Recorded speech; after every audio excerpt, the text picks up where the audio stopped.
Sa classroom, kapag nagsabi ang inyong teacher na magbigay ng pangalan ng kilalang inventor sa mundo, surely na ang unang papasok sa inyong isipan ay sila Thomas Edison, Benjamin Franklin, o Alexander Graham Bell. Nakakalungkot man pero madalang ang nakakakilala sa isang inventor na talaga namang sabihin na natin ahead of his time pero hindi man lang nagkaroon ng pagkakataon kilalanin ng madla. Alam nyo ba na sa tuwing i-charge nyo ang inyong cellphone, magbubukas kayo ng ilaw, mag-online sa laptop o kahit magpalamig ng drinks at food sa fridge, ay mayroong ambag ang ating bida sa lahat ng yan. Kaya surely pagkatapos ng kwento na ito ay hindi mo na makakalimutan ang pangalan ng inventor na tumulong sa atin upang maging posible ang mga pang-araw-araw nating pangangailangan sa elektrisidad. Ito ay ang kwento ni Nikola Tesla, ang henyo na kinalimutan ng panahon. At uumpisahan natin ito mula sa kalunos-lunos na huling yugto ng kanyang buhay. January 7, 1943, room 3327. Sa isang hotel sa New York, natagpuan ng isang housekeeping maid ang walang buhay na katawan ng noong 86-year-old na si Nikola Tesla. Sinasabing ito daw ang tinuring nitong tahanan ng mahigit na isang dekada, kung saan nabubuhay lamang siya sa pagkain ng biskwit at pag-inom ng gatas. Pinapalipas ang natitira niyang oras sa pagpapatuka ng mga kalapati sa bintana. At nanatili itong isang mistulang pulubi, walang kapera-pera at mag-isa hanggang sa araw ng kanyang pagkamatay. Bakit nga ba nagkaganito ang buhay niya?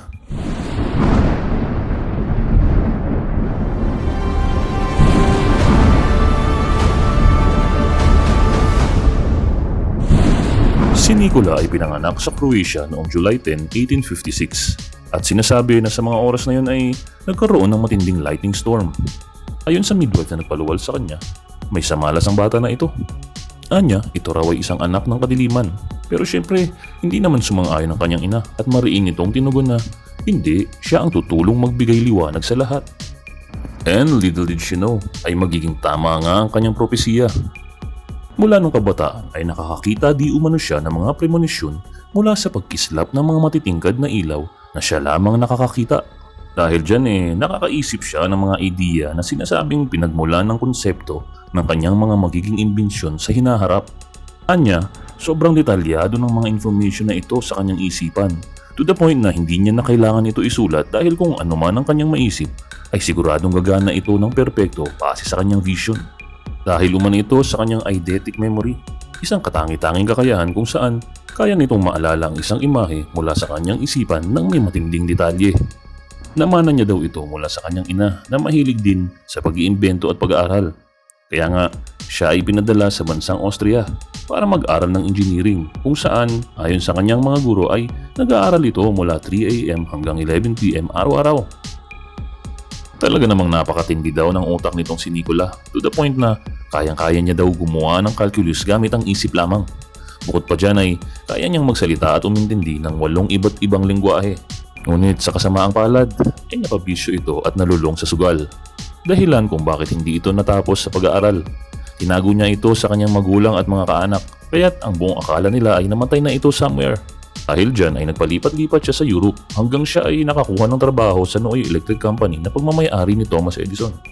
At doon ay agad na na-impress si Edison sa talentong mayroon si Nikola to the point na inoferan niya pa ito na magtrabaho sa kanyang main branch sa New York. Sa umpisa ay maganda ang kanilang relasyon ngunit nang lumaon ay lumutang din ang kanilang di pagkakasunduan, lalo na sa mga magkasulungat nilang paniniwala tungkol sa pagpoproseso ng kuryente. While si Edison ay kumpiyansa sa kanyang DC o direct current, kung saan ginagamit ito sa mga maliliit na appliances lamang tulad ng flashlight, si Nikola on the other hand ay mas advanced sa kanyang AC o alternating current. Meron itong kakayahan mag-provide ng power sa mga malalaking electronics at kaya mag-travel sa malalayong distansya. Dahilan kung bakit nakakaabot ang kuryente sa ating mga tahanan ngayon. Kaya't nagpasya na lang si Nikola na tuluyang umalis sa poder ni Edison. Bitbit ang lahat ng kanyang imbensyon at idea, sumubok siyang gumawa ng sarili niyang kumpanya ngunit ito'y nabigo. And once again, bumalik na naman siya sa sadlak na buhay. Bilang tagalinis ng kanal this time, sa sahod na $2 per day para lang mabuhay. After a while tila sinwerte ulit ang ating bida. Dahil noong 1887 na-imbento niya naman ang induction motor, na siya ring gumagana sa tulong ng kanyang alternating current. Na FYI hanggang ngayon, yan ang ginagamit sa makina ng mga sasakyan ni katito natin na si Elon Musk. At agad naman itong napansin ng isa sa mga big players sa merkado na si George Westinghouse.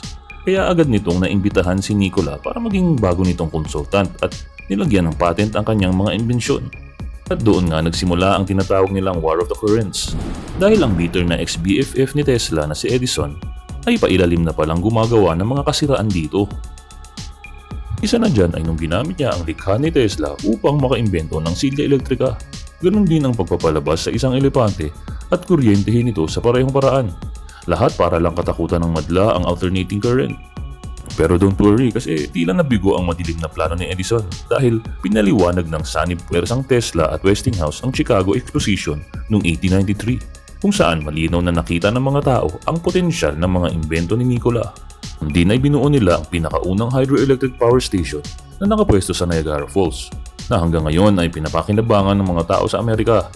Kaya dahil dyan, sila ang pinakauna sa larangan ng renewable energy. Lugmok si paring Edison dahil talo na naman siya sa laban na ito at unti-unti na nafe-phase out ang kanyang direct current. Pero iba talaga magbiro ang tadhana dahil noong 1897, nagkaroon ng crisis ang kumpanya ni Westinghouse kung saan nabaon ito sa utang at nasa pintunan ng bankruptcy. Dahil sa awa at sa pagtanaw ng utang na loob sa pagtitiwala nito, pikit mata na tinalikuran ni Nikola ang kontrata na nagkakahalagang 12 million o equivalent sa $300 million sa currency natin ngayon para masalba sa pagbagsak ang kumpanya ng kanyang kaibigan. In return naman, binayaran na lang ni Westinghouse si Tesla ng $216,000 o $60 million currency natin ngayon para makuha pa rin ang patent ng mga imbento ni Tesla. Sinasabing kung hindi niya ito ginawa, siya na sana ang naging pinakaunang bilyonaryo sa mundo. Pero kahit nagkaganon, gamit ang natitirang pera ay patuloy siyang nag-imbento tulad ng pinakaunang version ng neon light, ang bladeless turbine. Siya din ang nagpaumpisa ng X-ray technology at ang pinakaunang remote control na talaga namang nagpawaw sa crowd. Nagmistulang magic show nang mapagalaw nito ang laruang sasakyan ng walang kordon. Talagang ang kanyang utak ay advanced sa kanyang panahon. Hanggang sa nadiskubre niya ang kanyang pinakasikat na imbensyon, ang Tesla Coil. Ito ang nagbigay sa kanya ng idea na maaaring gamitin ng kuryente para mag-send ng signal gamit ang radio wave sa tamang frequency. Pero once again, disaster strikes dahil biglang nagkaroon ng sunog sa kanyang laboratorio kung saan marami sa kanyang imbensyon ay natupok at nooy wala pang patent. Ilang taon ng trabaho ang nasayang sa insidenteng ito na talagang pumilay ng lubos kay Tesla. And to add fuel to the fire, noon din ay biglang may umusbong na panibagong inventor mula sa Italy na si Guglielmo Marconi na siya rin nag-aaral sa pagbuo ng radio transmission. And guess what? May isang prominenteng tao ang tumutulong kay Marconi upang unahan si Nikola sa pagkuha ng unang patent para sa imbensyon na ito. Yes, sa tulong ng financial backup at impluensya ni Edison, ay tuluyang naigawad kay Marconi ang pinakaunang patent para sa radio. With that, tinanggap nito ang Nobel Prize in Physics noong 1911 para sa nasabing imbensyon na pinaghirapan ni Nikola. Tila sumabog na kuryente sa galit si Nikola nang marinig ang balita. Dahil lang sa mga nasunog na ebidensya ay naagaw sa kanya ang ilang taon ng pagsisikap.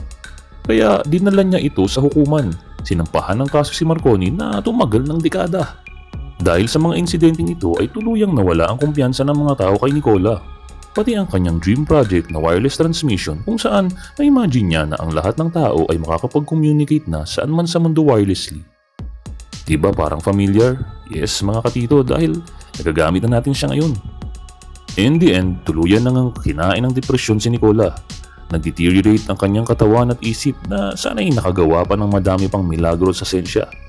Naubos na din ang kanyang pera at nanatili sa kanyang kwarto kung saan siya'y naghihintay na lamang sa kanyang pagpanaw.